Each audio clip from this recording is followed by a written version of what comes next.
Before we start the show, we'd like to thank our sponsors for 2025. SEBA, the Southeastern Beefmaster Breeders Association. Jones Beefmasters, Mr. Clark Jones of Savannah, Tennessee. Valor Cattle Company with Jordan Taylor in Hahira, Georgia. Rockin' RB Cattle Company, Crosby, Texas. Beef, the Beefmaster Education Endowment Fund. Our host, JCS Farms Beefmasters, Jared Strickland, Savannah, Tennessee. Emmons Ranch Beefmasters, Fairfield, Texas. Cottage Farms Beefmasters, Jackson, Tennessee. Lissy's Beefmasters, Stockdale, Texas. C&M Ranches, Kershaw, South Carolina. Our other host, G&M Cattle Company, Josh Morrison, Taylorsville, North Carolina. And Sea Shepherd Beefmasters, McAllen, Texas. Thank you for all your support. We couldn't do it without you. Welcome to Beefmaster Banner. We're your hosts, Josh Morrison and Jared Strickland. How's it going, Jared? Man, it's going good. We've had some really nice weather the last few days. It's been a little chilly here. I was on one of my committee meetings last night, and Alyssa Lissy looked at me through the camera and said, Josh is in a hoodie. She said, I'd sure trade that with you right now. I said, well, I would with you right now too, because it's cold.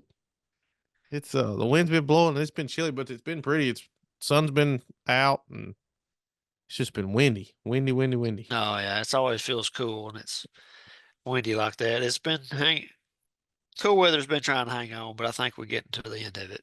Well, we're right here. I'm gonna say for the most part, we're pretty much in the breeding season. For those who breed for spring calves, it's I guess we're right here at the start of it, just really getting in the thick of things. So Yeah, oh yeah, it's time to get going. Lots of bull sales going on and have been going on. And uh, if you calve in January, February, March, time's to shine right now.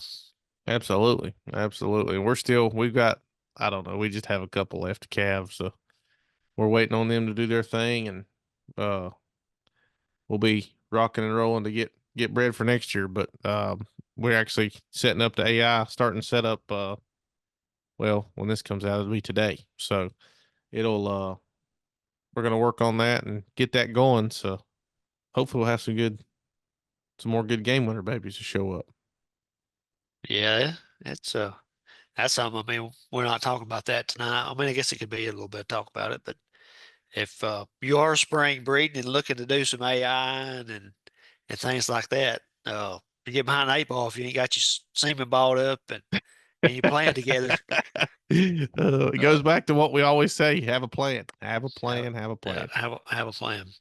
I've been caught not having a plan breeding before, trying to just scrape something together, and it works sometimes. Yeah. Oh yeah. Sometimes it don't, but it's all right.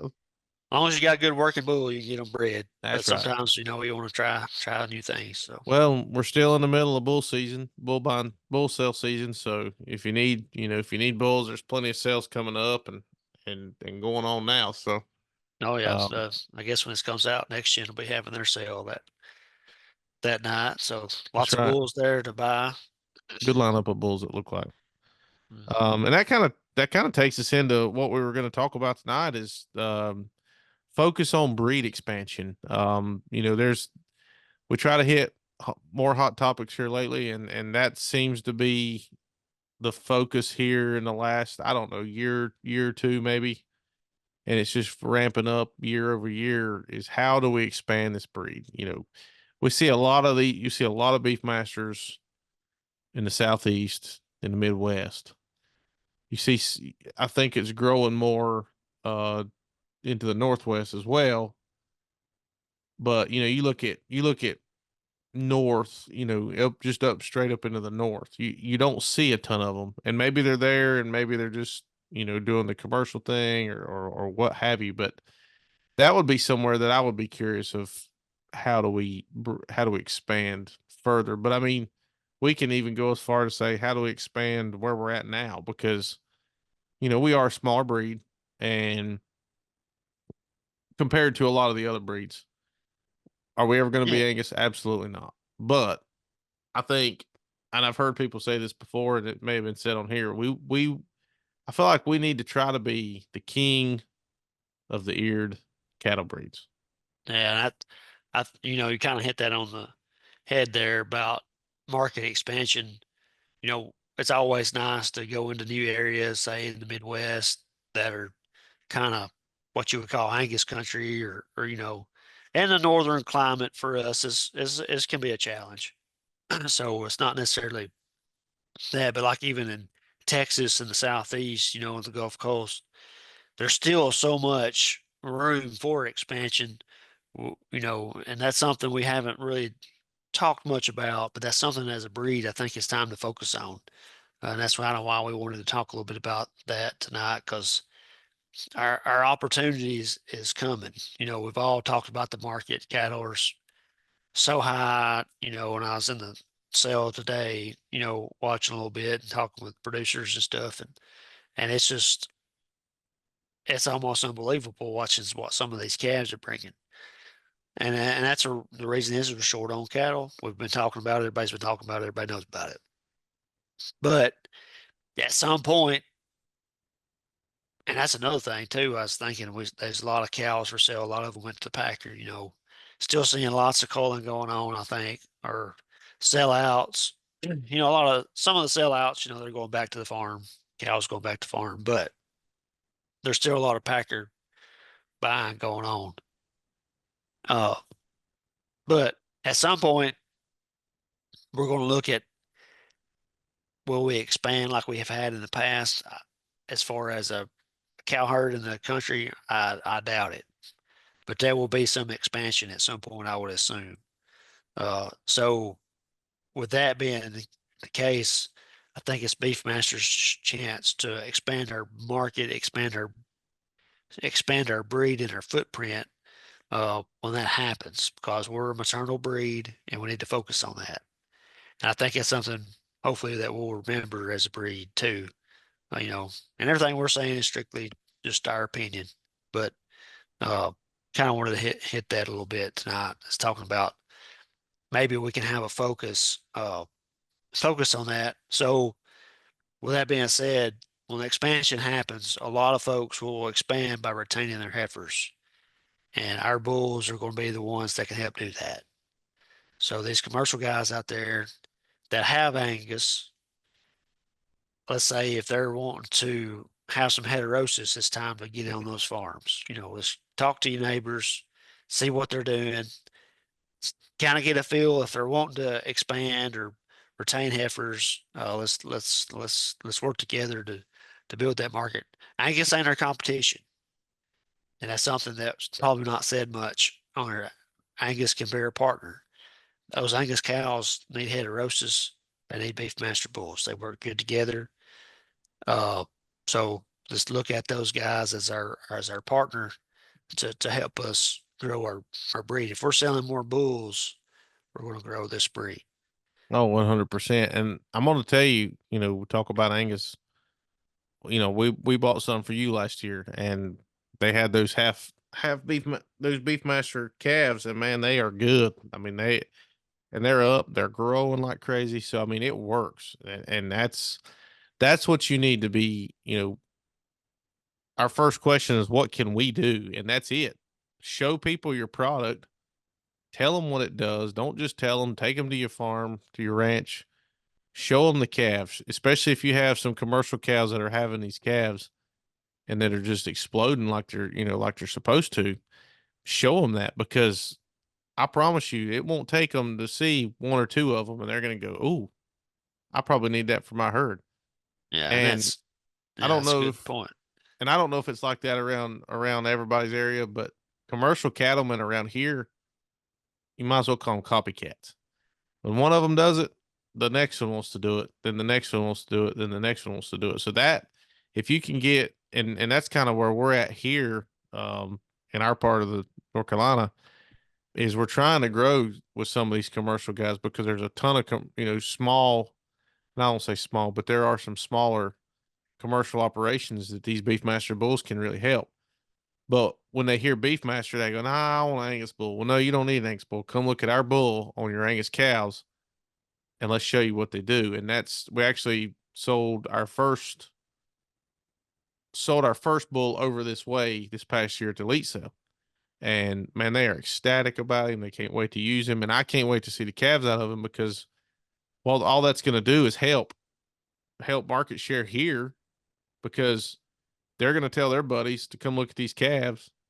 And then hopefully that opens a door for not just us, but a lot of breeders around here that, not that they just have to buy from on one spot, but that's the number one thing that we need to be doing is getting out and sharing what these cattle can do and what they are doing. And you're right, these bulls are what's going to help us make market share grow with the commercial man for sure. Yeah, and always remember uh when you're selling these bulls to commercial guys, don't forget about them. Check back with them next year and say, hey, how's your calves doing? Were they what you liked, what you want? Get some pictures of them, and use that as a database to show potential customers or neighbors or whatever. Say, hey, this is what these genetics are doing on these commercial cows. More than likely, that's who you're going to be talking with and working with. Go ahead and have those examples to show them. That way, you're not just like, hey, this is this, this, and this, and this. You can show them, and make that happen and make those sales. But follow up with your customers, especially your commercial guys, see how they're doing, and use that as leverage for your next sales. And I know it's been harped on 100 times and all that, but make sure you're selling good bulls to these commercial guys. Mm-hmm. Cattle prices are through the roof.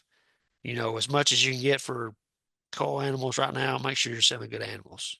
Because the thing about it is, and like I said, I'm going back on personal opinion here. If you sell a bad animal or a medium in the road kind of bull to somebody and the calves ain't no good, you lose that customer forever.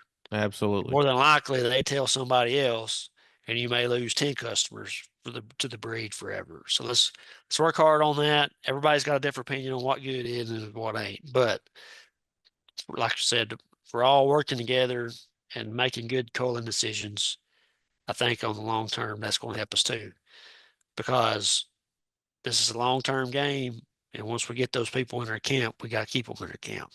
You got to keep them happy. I mean, it's just the way it is. It's just like anything. I mean, it's just good business. And you're right. I mean, steer those. And if you don't want to steer them, take them as bulls to the sale bar. They're still bringing good money. I don't care. I mean, now's the time to cull, especially calves that are not superior. They're or the inferior calves. They're get rid of them, move them because, like you said, it just takes one bad word to get around. Again, I say these guys are copycats, and I'm sure it's the same with a lot of commercial cattlemen. Oh, yeah. But if one Oh, yeah. person don't like them, ain't nobody gonna like them. Yep. If That's one right. person does like them, they're all gonna go, "Hey, well, let's try that." And it's Yep. it's a big thing. And speaking of retaining heifers, I mean, at some point, there's got to be a rebuild. I feel like it's just inevitable. I don't think it can sustain like this forever. I feel like there's gonna have to be a rebuild. I know a lot of people just got completely out. There's a few guys around here that's gotten completely out, but at some point, I feel like there's got to be. I mean, wouldn't you say there's got to be some sort of rebuild? Well, I mean, there's the financial incentive has to be there. Uh, I would say, it's like watching the sale day. It just depends, but I would say the financial incentive for a lot of people has got to be there. I mean, you're seeing $2,200 steers, I mean, that's a pretty good financial incentive to have some more cows, I think. Absolutely.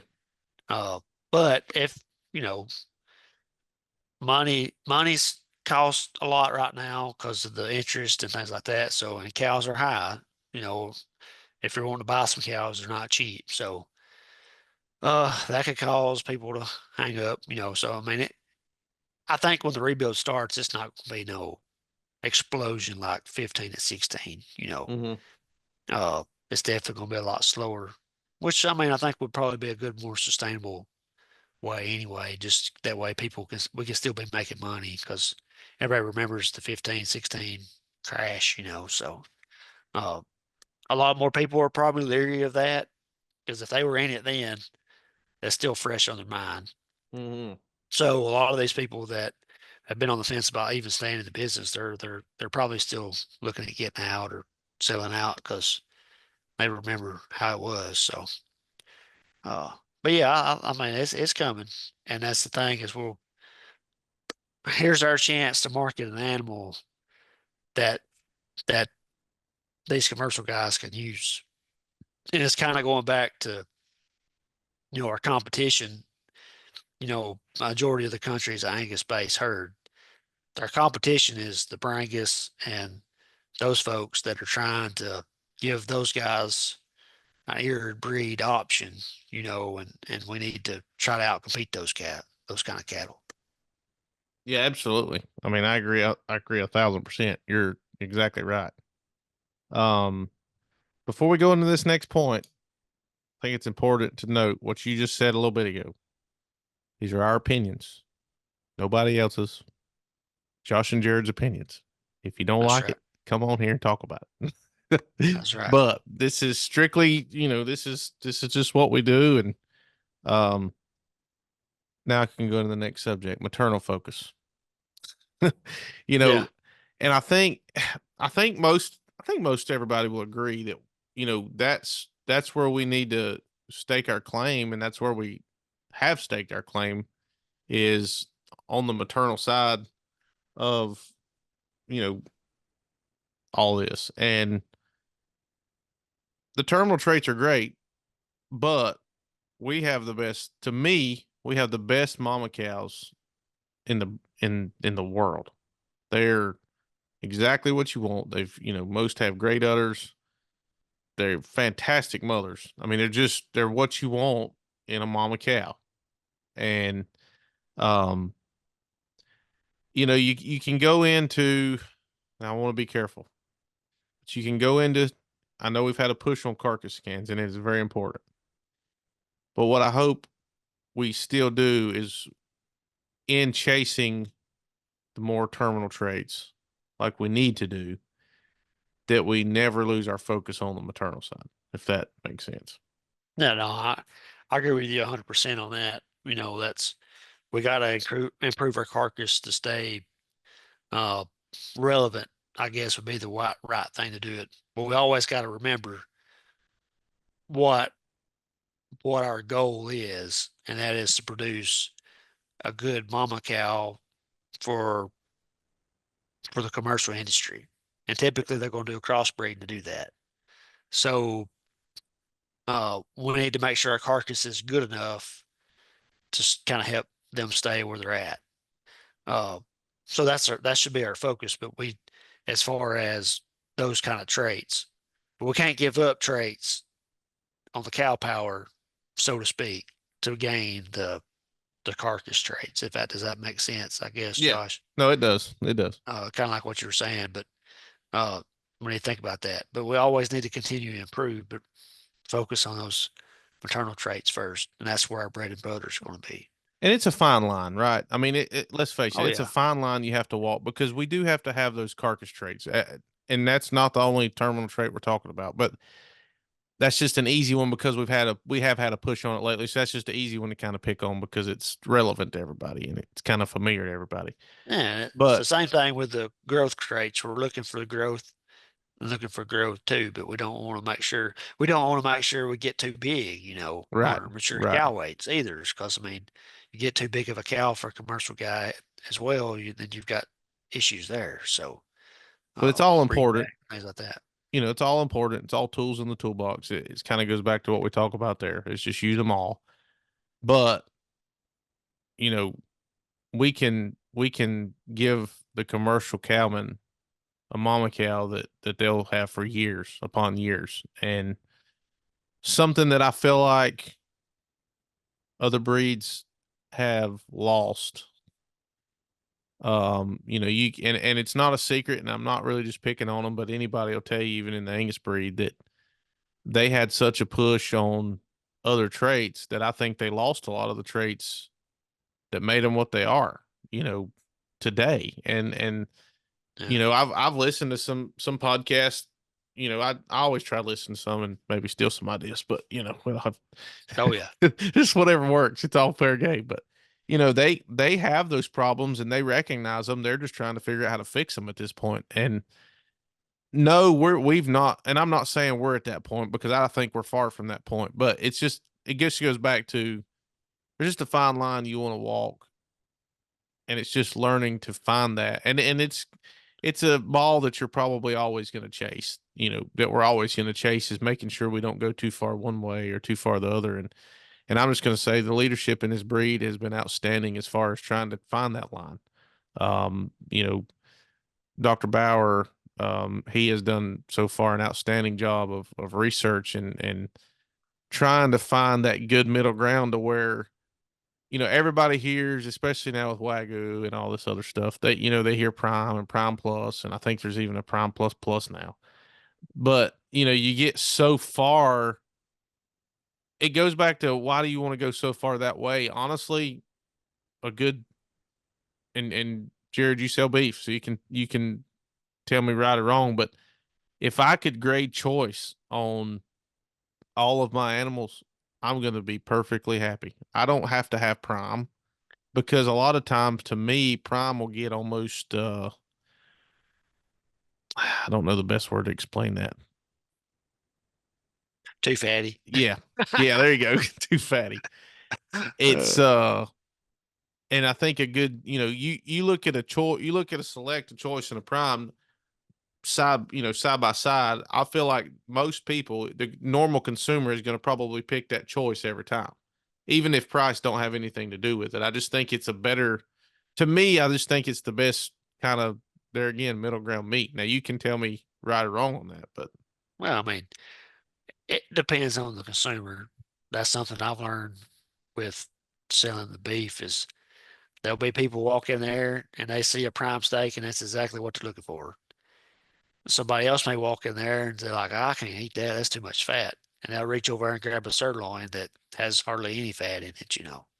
So that's person specific. But the consumer has learned to eat a choice steak pretty much. If that's kind of what the general consumer is after is a choice deal.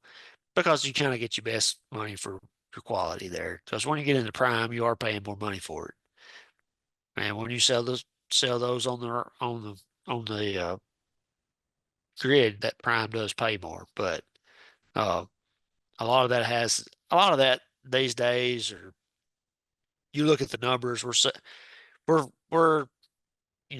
more the most prime and choice that we've ever had or whatever percentage wise. It's like over 90%. It's just kind of crazy high, really. But a lot of that's got to do with more days on feed and cheap corn. I mean, that's really what right. that boils down to. I don't think that was our genetics have advanced. Don't get me wrong; they've really advanced, but a lot of that has to do with the feeding too. You know, it's paying to feed longer so they get better grade. So, but I agree with you. You don't. I mean, if we get in that choice at there, that's this kind of this market standard now. That's what we're looking for. Yeah, I mean, and if we can get prime animals, it's just that much more you're going to get for your animal. But And we will. I mean, there's like I said, and you're just talking about research. We're fixing to have eventually when this all gets done, we'll have this data to look back and that kind of works into our next close to last point we want to make is as this research comes out, let's make sure we use the momentum from that uh to our advantage right now, uh and this breed expansion kind of deal. Let's use that as we focus on maternal things. If we've got the data to show that hey, we're doing this on the terminal side or even the all around as far as health wise and things like that, let's take it and run with it. yeah, I mean, why not? I mean, that's what it's going to be there for. And there's been a lot of money and a lot of time and a lot of effort and a lot of people that's been put on this research. Let's use it. Use it, send it out to whoever you want to send it out to. But we've, you know, you've got to use the research that's there. And there's more than ever right now. I feel like going into our breed. Um, a lot more people are being interested in it. It's really, we're on the cusp of something great, I think. I mean, Yeah. something just out, And that's kind of leading into what I was wanting to wrap up with in this segment of off the hip talking about breed expansion is get excited because I mean we got a lot of good things going for us. Invest in this breed. We got a lot of momentum, a lot of good cattle that's showing up now. You know, where we've made a lot of advancements on pole cattle. We've got a lot more of that going on. Uh, like Josh mentioned, our carcass traits are good. They're getting better. We're still being able to keep that maternal deal going too, and it's a really exciting time to be in the breed. So don't get left behind. I no, mean, it's moving. We're changing. I mean, the cattle's changing quick. They're moving fast in the right direction, and really, I say invest in the breed, keep investing in the breed, but we really need to, you know, it's changing quick, and I think now's the time really to just it's time to put the gas pedal to the floor and, absolutely. and roll into this whenever this herd expansion really gets going. I'm hoping we're there ready to take advantage of it. 100%. And one point you typed up here, thanks, by the way, you typed up our show list tonight because Oh I yeah. didn't have time to do that today. But you put make a unified effort and marketing focus from members. I'm actually taking and underlining unified, and I'm going to hit it again, just like we did on the last episode. Yeah. Quit burning each other to the ground. We are in the same breed. We are on the same team. I don't care if you like a red horn bull or a black polled bull or foundation genetics or BBU. I don't care. I don't care. We are on the same team. If we can't all get behind each other and support each other and at least agree to disagree on somebody's breeding philosophies or choice of animal, but and we keep burning each other to the ground. That's the best way I can put it. We are not going to go anywhere in this world because nobody's going to want to join us. So please, let's just figure out a way to get along and again, unified effort. That is a great, great statement because it's just it's about ridiculous. I'm just gonna say it. It is. I mean, it's the craziest thing that I've seen since I've joined the breed. Let's just quit doing that. Let's at least agree to disagree and then move on. But there's no point in burning each other down. Yeah, well, I mean, everybody's got their own breeding philosophies, and that's good. Uh, I think the more the merrier, the more diversity we have, especially in genetics. But always remember when you sell an animal and you call it Beefmaster, that's a reflection upon your fellow breeders because they have Beefmaster as well. And to a commercial guy, when they say Beefmaster, it don't matter if it's a red, black, green, whatever you want to call it. If they call it a Beefmaster, that's what they're thinking. No matter who bred it, all that, it's a Beefmaster. And then their thought of when they have that animal perform on their farm or see their neighbors do it, they think Beefmaster. So we always need to remember we're all we're all in this together, regardless of our segment or wherever we're at in the industry or what we're selling, what group we're with, so on and so forth. The commercial man just sees Beefmaster. So Absolutely. think about that. We are Beefmaster. That is a good Yeah. slogan. We are Beefmaster. But I mean, it's something to think about Yeah, absolutely. I mean, because anybody, I could take you to 30 commercial guys in my county and they know the breeders around here. But if I took them to people they didn't know and said, this is a Beefmaster, they're still going to have the same it's thought Beefmaster. of their cattle versus the cattle here. They may say, oh, these look different or whatever, but they still think of Beefmaster. Absolutely. If they've been burned by Beefmaster, they're going to say, oh no. If they've had really good success with Beefmaster, they're going to say, oh, yeah, look, check this out. So just remember that. Well, and it goes back to what you just said a second ago. I mean, just now. if you take them to somebody else's farm, that's okay to do. Like, that's fine. That's a great thing to do because, for one, it shows we're unified, that we can get along and help each other. And two, it shows them it's just more cattle they're getting to look at. So, I mean, yeah, that's just the way it is. You think I'll get stoned for my comments? I mean, Not too bad. well, they got some of them's got to throw a really long ways to get to me. So, Yeah. It might crack your computer screen. Well, That's about it. it's okay. It's okay. And I mean, again, if you disagree with us, come on, because we need more. It gives us just another idea for an episode, anyways. But no, guys, and ladies, let's get along. Just get along. That's all I ask. Well, but the main concept of what we're talking about is opportunities coming, opportunities knocking. Let's all take advantage of it. Absolutely. And we can all do it together. But like I said, we just wanted to talk about a few things that's been on our mind lately about, you know, uh, opportunities we got coming and just wanted to chit chat about it.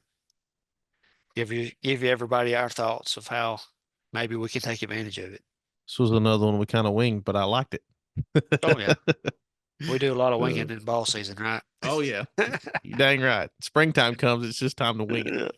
Yeah. But no, I hope everybody got something out of it because I honestly did. I mean, there's a lot of times I get on here and I learn something pretty much every time we do this, and I take something out of it. So, and I know you told me you have too, Jared. So That's I hope everybody's still enjoying everything, and I hope you get something out of this episode. But that's pretty much it for the night. So That's it. we'll Bedtime. that's it. We'll keep on keeping on, and we'll see everybody. I hope everybody has a wonderful and blessed Easter. Have a great Easter weekend, and celebrate the resurrection of our Lord. So we hope everybody does that, and we'll see everybody on the next episode. Sounds good. Well, we want to thank everybody for listening to the Beefmaster Banner podcast. Please know that we are on Apple Podcast, Spotify, and we are on YouTube. Just search Beefmaster Banner. Please like, share, comment, and subscribe. We love hearing from you, and we'll see you on the next episode. Thank you.